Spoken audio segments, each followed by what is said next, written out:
भारत से दोस्ती जितनी फायदेमंद है, उससे दुश्मनी उतनी ही नुकसानदेही है। और इस बात का उदाहरण चीन और कनाडा में साफ देखा गया, क्योंकि एक तरफ जहां चीन को भारत के बाद बड़े बड़े देशों की कंपनियों ने आर्थिक मार दी, तो वहीं कनाडा पीएम के एक बयान से लोग उनके खिलाफ खड़े हो गए। और अब शायद यही हाल मालदीव का होने वाला है, क्योंकि भारत के खिलाफ मालदीव की मुहिम का अब राष्ट्रपति मुइज़ू ने समर्थन किया है और व्यापार से लेकर टूरिज्म के लिए चीन से हाथ मिला लिया है। लेकिन क्या मालदीव भारत से ये दुश्मनी झेल पाएगा? तो आपको बता दें कि मालदीव और भारत के बीच $501 मिलियन का व्यापार है।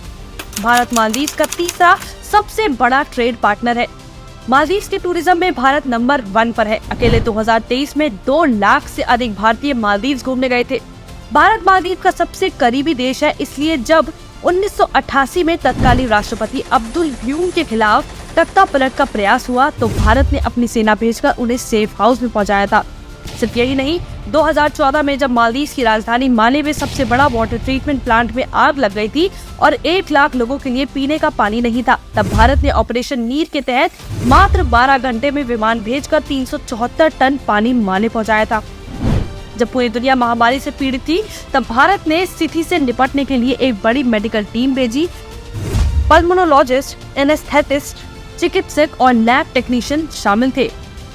96 घंटों के अंदर भारत ने सबसे पहले मालदीव में वैक्सीन पहुंचाने का काम किया था। मालदीव की 70% डिफेंस ट्रेनिंग भारत द्वारा की जाती है, फिर चाहे वो आइलैंड पर हो या भारत की डिफेंस अकेडमियों में। भारत ने पिछले 10 वर्षों में 1500 से अधिक मालदीव के रक्षा बलों को ट्रेन किया है। भारतीय नौसेना ने हवाई निगरानी के लिए मालदीव के रक्षा बलों को विमान और हेलीकॉप्टर दिए हैं और उनके रक्षा बलों को सेफ लैंडिंग के लिए ट्रेनिंग भी दी है। भारत हिंद महासागर में होने वाली गतिविधियों पर नजर रखने के लिए मालदीव में एक तटीय रडार भी स्थापित करना चाहता है। इसके अलावा भारत मालदीव को उसकी रोजमर्रा की जरूरत जैसे चावल, मसाले, फल, सब्जियां, पोल्ट्री यानी सी फूड के अलावा लगभग हर खाद्य वस्तु मालदीव भारत से ही लेता है। वही दवाइयों से लेकर इंफ्रास्ट्रक्चर का सामान जैसे सीमेंट, चट्टानी पत्थर, घर, स्कूल, पुल या अस्पताल बनाने के लिए आवश्यक सभी चीजें भारत से भेजी जाती हैं। मालदीव के मल्टी स्पेशलिटी अस्पतालों में से एक 300 बेड वाला इंदिरा गांधी मेमोरियल अस्पताल भारत द्वारा ही बनाया गया है। एक आइलैंड के तौर पर मालदीव जनसंख्या से लेकर क्षेत्र में छोटा है, इसलिए हर साल मालदीव के छात्र भारत पढ़ने आते हैं, यहाँ के बोर्डिंग स्कूल में पढ़ते हैं। भारत सरकार मालदीव के छात्रों को भारत में पढ़ने के लिए स्कॉलरशिप भी देती है।